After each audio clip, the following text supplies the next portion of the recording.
Kita mulai ya Bu Suci. Biarkan mengalir saja. Bismillahirrahmanirrahim. Coaching kita pada siang hari ini bersama Bu Suci Anggraini, guru kelas 1 Sekolah Dasar Negeri Tingkir Lor 1 Salatiga, bersama saya juga Nurrohmah Wibawati sebagai observer yang kemarin sudah melakukan observasi pembelajaran di dalam kelas sebagai tuntutan untuk bisa memenuhi tugas yang ada di PMM, begitu ya Bu Suci. Nah, kalau boleh saya tahu Bu Suci, untuk pertemuan kita pada siang hari ini menurut Bu Suci untuk apa? Untuk bukan menilai, mengukur Ya. seberapa besar, seberapa ini kemajuan pembelajaran saya. Untuk mengukur seberapa besar kemajuan atau keberhasilan pembelajaran yang sudah dibawakan kemarin, begitu ya. Dalam artian berarti refleksi pembelajaran yang sudah berlangsung, begitu ya Bu Suci ya. Yang kemarin udah dilakukan Bu Suci dengan tema membandingkan, begitu ya. Membandingkan panjang benda untuk fase A kelas 1, begitu ya. Kemudian ukuran keberhasilan pertemuan kita pada siang hari ini Bu Suci. Kalau kita berhasil nih, pertemuan ini membawa efek yang bagaimana yang dikatakan berhasil? Mungkin bisa memberi motivasi ke saya untuk kedepannya, yang kemarin pembelajaran saya kurang maksimal, bisa membuat lebih maksimal lagi. Oke, yang menjadikan kurang maksimal, atau menurut Bu Suci pembelajaran yang kemarin bagaimana? Kurang maksimal. Kurang maksimal. Kurang maksimalnya di mananya? Ini anak-anak dalam mengikuti pembelajaran, mungkin apa media saya yang kurang menyenangkan, jadi anak-anak ada yang memperhatikan, ada yang tidak. Itu kemudian ketika praktek mengukur benda di luar, itu saya mungkin kurang pengawasan ke anak-anak yang lain. Ketika saya ke kelompok A, yang kelompok B main sendiri, bukan masuk ke ruang komputer sendiri. Itu dijadikan sebagai indikator ketidakberhasilan, gitu. Lalu kalau menurut Bu Suci keberhasilannya seperti apa? Harusnya mereka asik ketika ada tugas untuk mengukur benda, mereka semuanya harusnya terjun mengukur, tidak hanya satu anak, dua anak saja, tapi harusnya semua dalam satu kelompok itu ikut mengukur semua. Berarti paling tidak pertemuan pada siang hari ini nanti bisa memberikan gambaran kepada Bu Suci tentang gambaran keberhasilan pembelajaran yang Bu Suci inginkan, begitu ya. Kalau yang sekarang seperti Bu Suci katakan, belum semuanya menikmati pembelajaran, begitu ya. Kalau nanti setelah kita bertemu ini, mungkin nanti ada ukuran keberhasilannya, Bu Suci memiliki gambaran mau seperti apa ketika pembelajaran itu berhasil diwujudkan oleh Bu Suci, begitu ya, untuk pembelajaran selanjutnya, begitu ya Bu Suci. Lalu yang udah baik nih, karena tidak seluruhnya tidak menikmati, tapi ada yang menikmati juga. Yang sudah baik, yang sudah dilakukan sama Bu Suci terhadap pembelajaran yang kemarin apa? Anak-anak saya ajak terjun langsung ke luar, ke alam. Mereka menikmati lingkungan alamnya untuk diukur. Jadi tidak hanya benda yang hanya digambar, tetapi juga apa yang mereka lihat bisa mereka gunakan untuk berlatih membandingkan ukuran benda langsung dari benda nyatanya, begitu ya. Kalau begitu Bu Suci, bisakah dikatakan bahwa anak-anak kelas 1 yang menikmati itu lebih banyak pada visualisasi pengetahuan, bukan pada teorinya yang ada di dalam kelas ini? Mungkin begitu, begitu ya. Salahkan jika saya salah. Gitu ya. Berarti anak-anak di kelas 1 ini butuh visualisasi dalam proses pembentukan pengetahuan barunya. Nah, daripada di dalam kelas, begitu Bu. Nah, kalau begitu Bu Suci, kalau di interval dari 1 sampai 10, Bu Suci ada di ring yang keberapa? Kalau pembelajaran yang kemarin 8 mungkin Bu. 8 dari 10 ya. Nah, kalau begitu Bu Suci ingin mewujudkan pembelajaran yang itu bisa dinikmati oleh semua peserta didik, itu di interval berapa? 9 9 sampai 10. 9 sampai 10 Pengennya semuanya ukuran meningkat. keberhasilannya Iya. begitu nggih. Dengan cara kalau misalkan emang anak itu menikmati pembelajaran melalui visualisasi, berarti perwujudan pembelajaran selanjutnya Memakai visualisasi. memakai visualisasi, atau berarti peraga begitu ya, atau ada gambaran lain tentang visualisasinya. Tidak, Rencananya masih menggunakan alam sekitar kalau saya, Bu. alam sekitar, Iya. aset sekolah Aset begitu ya. sekolah, iya.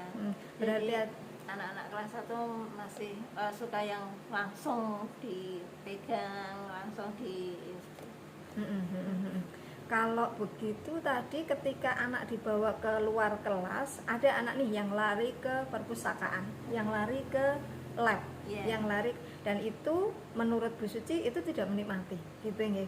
Apakah ada strategi untuk bisa mensiasati supaya nanti pembelajaran berikutnya itu nggak terulang kembali bagi anak-anak yang emang mungkin aktifnya dalam seperti pembagian kelompoknya kemarin mereka ada yang mungkin tidak nyaman dengan temannya yang ini, mungkin lebih nyaman dengan teman yang satunya. Mungkin saya salah dalam pembagian kelompoknya tadi. Oke. Ada pembagian kelompok ya. Kalau boleh saya tahu, pembagian kelompok yang ada di kelas 1 berdasarkan apa? Kalau kemarin kan ada beberapa anak yang maunya sama ini, maunya sama itu. Kalau enggak keluar nangis ikut orang tuanya gitu kan. Jadi sementara itu ada 1-2 anak yang memang karena maunya dengan ini. Terus yang satu lagi itu karena ada satu anak yang belum bisa sosialisasi dengan teman yang lainnya. Jadi saya kelompokkan dengan anak-anak yang sedikit pendiam supaya dia yang lebih menonjol, lebih teman-temannya manut sama dia. Seperti itu. Strateginya Iya. mungkin dilayani kemauan anaknya begitu ya, Iya. dalam hal berkelompok. Kalau saya bilang begini, anak memiliki wewenang untuk membuat kelompoknya sendiri. Betul kan jika saya salah? Iya. Iya, seperti itu. Seperti itu ya, di kelas 1 ya. Nah, kalau di RPP-nya saya lihat pengelompokan di RPP itu secara heterogen gitu ya. Itu yang membentuk siapa? Kalau heterogen kan harusnya seketika pembelajaran langsung misalnya hitungan 1 sampai 4 seperti itu kan, Bu. Ya karena saya ini kalau anak-anak ini 1-2 anak ini saya seperti itu kan, nanti malah kelasnya rame setengah jam, waktu saya habis untuk memberi keyakinan ke anak itu bahwa berkelompok dengan ini itu tidak apa-apa. Merugi di waktunya gitu ya, hanya untuk membagi kelompok gitu. Dan itu ada ditampilkan di RPP-nya Bu Suci. Saya ini cuma melihat RPP yang Bu Suci sajikan. Ada pengelompokan secara heterogen. Nah, RPP itu mencerminkan skenario yang nantinya dibuat dan dilaksanakan ketika pembelajaran begitu. Ketika RPP-nya dibuat yang bagus tapi kok pelaksanaannya melenceng dari RPP, artinya tidak sama sekali tidak berpedoman pada RPP, itu juga nggak berhasil gitu. Maksudnya nggak ada gunanya pembuatan RPP gitu. Jika dilihat begini, Bu Suci merasa penting nggak membuat RPP itu sendiri sebagai persiapan? Sebenarnya penting untuk ya pembelajarannya tertata. Materinya juga dipersiapkan. Urutlah tersajikan begitu nggih. Ya sesuai dengan yang ada di RPP. Kalau begitu RPP butuh modifikasi nggak? Nah, sama seperti yang tadi disebutkan sama Bu Suci, untuk pengelompokan secara heterogen yang ada dalam RPP itu nanti juga akan mengalami perbaikan untuk bisa membuat skenarioku untuk besok pembelajaran itu menjadi lebih baik begitu nih. Dari sisi RPP-nya begitu nih. Jadinya ada modifikasi begitu. Nah, kalau di kurikulum Merdeka sendiri ada yang emang pembelajaran itu menempatkan siswa-siswanya itu berdiskusi. Tujuannya untuk apa itu Bu Suci? Ini apa namanya, berdiskusi itu biar anak-anak itu bisa saling mengajari satu sama dengan yang lainnya. Yang satu, yang kedua itu sosial anaknya, supaya anak yang mungkin kemarin maunya dilayani terus menerus itu bisa bersosialisasi dengan teman-teman yang lainnya. Tapi maaf kalau kelas 1 ini masih jauh dari itu. Nah, bisakah pembentukan kelompok itu nanti, karena emang kurikulum merdeka nggak hanya berlaku di kelas tinggi, tapi di kelas rendah pun bisa. Maksudnya dari kelas fase A, kelas 1, bahkan mungkin dari TK itu bisa sebenarnya untuk kelompoknya, begitu nggih. Cuma sesederhana apa, yang seperti bagaimana, itu yang mesti digali lebih lanjut sama Bu Suci. Intinya yang kelas 1 itu pun sebenarnya kalau berkelompok juga bisa. Tapi kalau efektivitas sampai saat ini Bu Suci masih belum yakin untuk bisa mewujudkannya, begitu ya. Nah, kalau begitu Bu Suci, ada karakter-karakter yang ingin dibentuk nih dari pembentukan kelompok. Karena emang kurikulum merdeka yang sekarang berlaku di sekolah kita dari kelas 1 sampai kelas 6 itu memberlakukan untuk pembelajarannya berdiskusi, karena di dalamnya ada karakter-karakter yang mau dibentuk, gitu ya. Nah, kalau begitu karakter-karakter yang akan dibentuk ini penting sebenarnya. Maksudnya nggak hanya untuk mencapai target pembelajaran yang seperti ada di dalam KKTP lah istilahnya begitu, tetapi ada nilai-nilai yang emang mau disampaikan, karakter-karakter yang mau dibangun melalui pembentukan kelompok itu. Kerjasama, oke. Yang pertama kerjasama, kolaborasi, kemudian sosialisasi, apa tadi? Bersosialisasi bersama dengan kawannya, begitu ya menurut Bu Suci nanti akan terbentuk. Nah, itu bisa juga dibantu oleh apa ketika kelompoknya nanti bisa efektif. Atau begini, bantuan yang seperti apa, skenario yang seperti apa yang bisa membuat kelompok itu menjadi efektif. Dampingan dari gurunya. Dampingan dari gurunya, berarti SDM-nya, gitu nggih. Kemudian dalam kelompok itu ada apa aja tuh Bu Suci? Unsurnya, unsur yang ada di dalam pembelajaran yang memposisikan anak berkelompok itu ada apa aja di dalamnya? Guru yang mendampingi, lalu tugas tadi. Nah, LKPD begitu ya. Kemudian yang ketiga alat atau apa yang digunakan untuk mengerjakan. Oke, iya. Oh, kalau kemarin tumbler itu ya, media itu ya. Kemudian apalagi udah siswa itu sendiri ya. Jadi ada peserta didik, ada guru, ada media, ada LKPD. Nah, mungkin yang menjadikan kunci keberhasilan dari setiap kelompok itu ada di 4 elemen ini. Nggak jauh-jauh amat gitu lah. Jadinya emang harus 4 ini yang diproses. Pertama, guru saya yakin Bu Suci itu emang jago di kelas 1, utamanya di sabarnya gitu ya, udah dapat gitu. Kemudian yang kedua di peserta didiknya. Peserta didik ini nanti kira-kira bener kan kalau saya salah Bu Suci, dia akan menjadi aktif ketika dia tahu tugas dia. Yang pertama, dia akan menjadi memanfaatkan waktu yang tersedia ketika dia bisa bersosialisasi atau setiap kelompok itu memiliki peran masing-masing. Nah, jadi tidak ada yang lost tugas gitu ya, maksudnya gendol ke satu aja nih gitu. Kemudian pada masa perkembangan kognisi anak di kelas 1, dia emang membuat satu kelompok itu kalau udah kena bondingnya satu sama lain itu udah jalan aja, ngalir aja, mau seperti apa dia menikmati gitu ya. Nah, mungkin dari sisi Bu Suci udah melakukan yang pertama itu mengelompokkannya sesuai dengan diagnostik awalnya, anak memiliki latar belakang yang ini belum mampu untuk kayak gitu. Penting Bu. Nah, itu penting. Kemudian yang bisa memposisikan anak itu bisa terarah kerjanya itu dari sisi apa Bu Suci? Tugasnya itu jelas. Betul. LKPD Bu Suci. Jadi LKPD-nya untuk satu kelompok itu pasti. Kalau emang anak kelas 1 itu butuh kejelasan untuk mereka, by name gak masalah. Karena emang mesti dibantu. Gitu. Jadi kalau yang dimunculkan dalam lembar kerja itu ada satu proyek tertentu. Kalau kemarin ngukur botol itu ya, ukur botol itu. Tanaman. Nah, ngukur tanaman juga. Jadi ketika kegiatan ngukur botol itu udah di by name kan tidak masalah. Jadi satu kelompok itu udah pasti yang gitu. mengukur Nah, ini. ya, yang mengukurnya siapa, yang menulis siapa. Nanti pengamatan tetap bersama-sama karena kolaborasi. Tapi setiap peran dalam satu kelompok itu ada. Betul kan jika saya salah? Benar. Gitu nggih. Jadi mungkin bisa seperti itu begitu nggih. Nah, kalau dari Bu Suci sendiri gambarannya untuk bisa mengefektifkan kerja kelompok itu tadi, selain yang ini tadi mungkin ada gambaran lain Bu Suci? Ya mungkin medianya akan saya carikan yang lebih menarik lagi.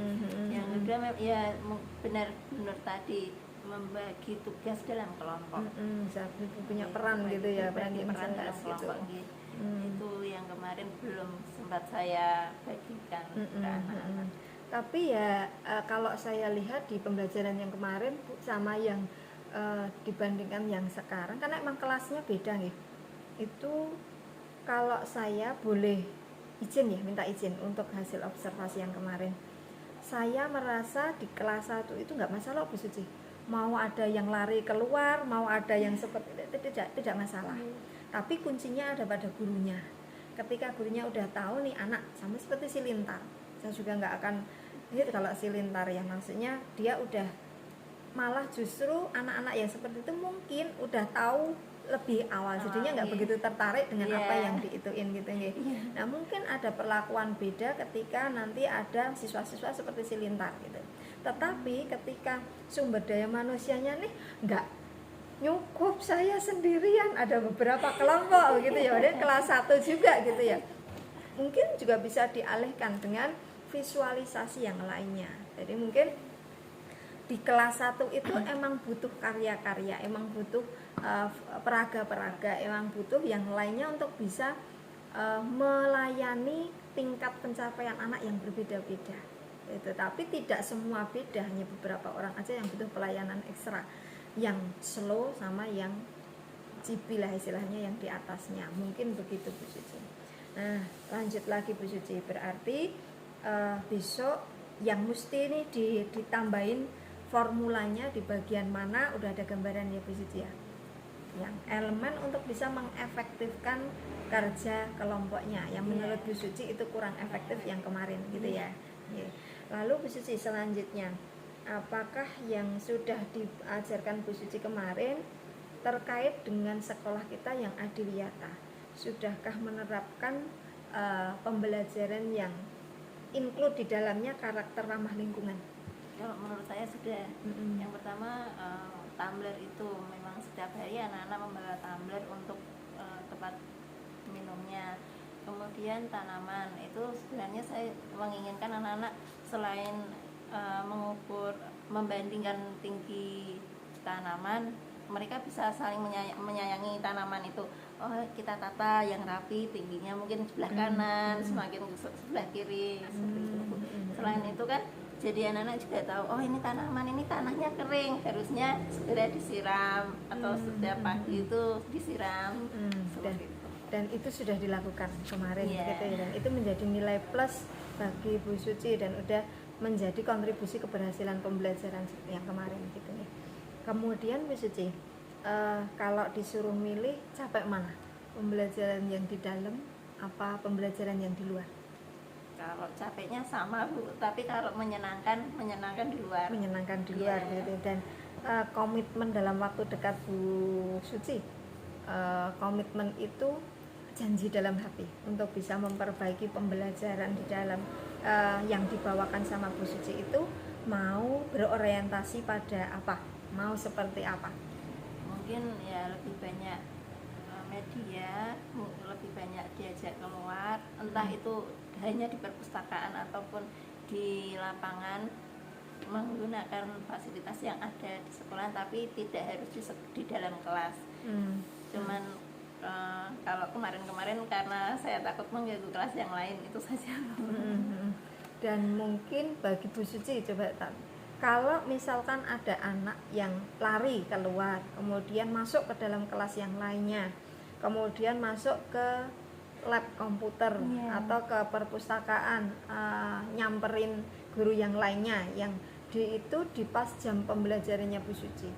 Itu menurut Bu Suci gangguan ataukah emang udah biasa nih untuk kelas 1? Kalau sebenarnya saya merasa itu gangguan, Bu. Sebenarnya saya merasa gangguan.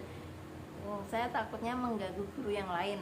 Mungkin ketika guru yang lain sedang di lab komputer sedang mengerjakan tugas yang lain, tapi didatangi jadi konsentrasinya kurang maksimal, terganggu. Mungkin ada yang di perpustakaan sedang mencari bahan ajar, ditanya-tanya anak kelas 1 jadi terganggu juga seperti itu. Kalau saya sendiri pembelajarannya tidak apa-apa, tapi takutnya itu mengganggu guru yang lain seperti itu. Terus kemudian kalau sampai masuk ruang tamu sekolah, kepala sekolah itu takutnya kalau ketika ada tamu itu kesannya kan tidak sopan. Kalau orang luar yang mungkin belum tahu kurikulum Merdeka kan takutnya ini pelajaran apa kok dibebaskan seperti ini. Saya takutnya lebih seperti itu, pandangan luarnya itu seperti itu. Nah kalau begitu saya benarkan kalau saya salah begini, Bu Suci memperhitungkan nanti ganggu nih yang lainnya. Kemudian omongan orang lain mau ngomong seperti apa kok dibebaskan ketika pembelajaran gitu. Tapi dari satu sisi Bu Suci, kalau anak-anak kelas 1 seperti itu sebuah kewajaran ataukah emang gangguan? Anak-anak itu kalau kurikulum Merdeka dilayani sesuai alam dan zamannya, katanya kan begitu ya. Kalau ada di PMM itu, alamnya sekarang dia itu pada generasi apa? Kalau dibilang stroberi, mudah tersinggung gitu ya. Kemudian kalau zaman sekarang itu anak emang mesti menikmati pendidikan yang memerdekakan sesuai dengan kebutuhan dia aja. Gitu. Nah itu kalau dari sisi perkembangan anaknya, mau duduk di ruang tamu, mau kemana, mau itu, kalau anak di fase A ini menurut Bu Suci sebuah gangguan atau kenormalan? Kalau menurut perspektif dari Bu Sucinya sendiri, wajar, normal. Wajar, normal. Karena ketika dia misalkan duduk di kantor pun dia tanya, ibu ini apa, ini untuk apa. Jadi menurut saya dimanapun jadi mereka bisa belajar. Karena karena menurut saya belajar itu kan tidak hanya melihat papan tulis gitu, Bu. Jadi apa yang mungkin mereka lihat ditanyakan, mereka jadi tahu fungsinya. Effortnya atau kekuatannya lebih besar yang mana Bu Suci? Maksudnya capeknya, di pikir juga di fisiknya, menghandle atau memaksa anak atau membuat anak bisa kembali ke kelas untuk bisa menghindari gangguan yang menurut orang lain berkata neng kono ki opo tidak sopan, terus mengganggu kelas yang lain, dengan melayani anak sesuai dengan yang dia butuhkan. Kekuatan yang, maksudnya energi yang dibutuhkan lebih besar yang mana? Kalau boleh jujur bisa besar yang membebaskan, karena kan yang kita lihat 19 anak. Ketika 5 anak di kelas, terus saya harus melayani anak yang satunya lari ke ruang guru, terus lari lagi, ada 2 anak lagi lari ke komputer. Itu kan jadinya saya membelah diri, seakan-akan membelah diri.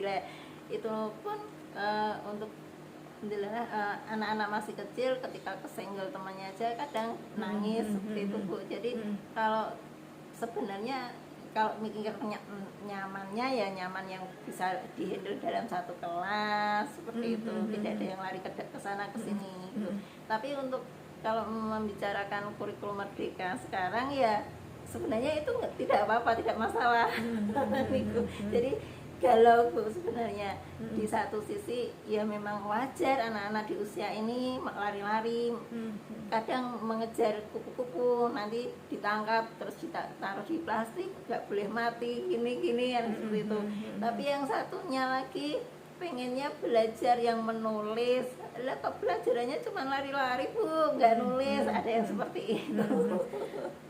Kalau dibayangkan Bu Suci, bisa nggak semua itu berusaha untuk diwujudkan dalam kelas yang sama? Maksudnya gini, yang anak yang suka ke lab komputer itu tadi sebenarnya tipikal anak seperti apa toh?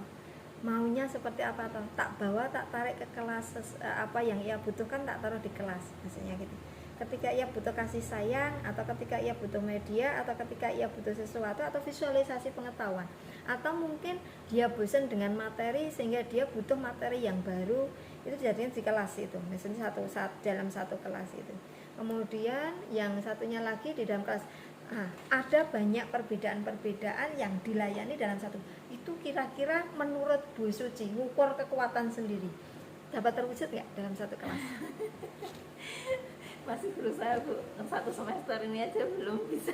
Belum bisa ya. Intinya kalau di kelas 1 lebih banyak kepada visualisasi pengetahuan baru, gitu nggih. Nah, berarti kalau saya boleh berpendapat, kalau menginginkan pembelajaran yang emang melayani butuhnya anak untuk bisa memvisualisasi di kelas ini bisa dilihat. Yang peraga itu akan semakin banyak, dan saya kok menilai, saya itu mencoba untuk bisa memahamkan Bu Suci tentang pandangan-pandangan yang menurut opinion publik itu mengganggu, menurut opinion publik itu tuh nggak sopan, menurut opinion publik itu seperti ini dan seperti itu. Kalau bisa itu nggak terbebani oleh itu, gitu lah. Maksudnya Bu Suci lebih pada berpikir bagaimana saya berdampak pada anak aja, membuat pembelajaran yang berpihak pada anak aja, terlepas dari nanti kelas 2 terganggu, nanti kelas 3 terganggu nih, nanti lab komputernya jadi jorok, jadi kotor, jadi itu masih dipikirin.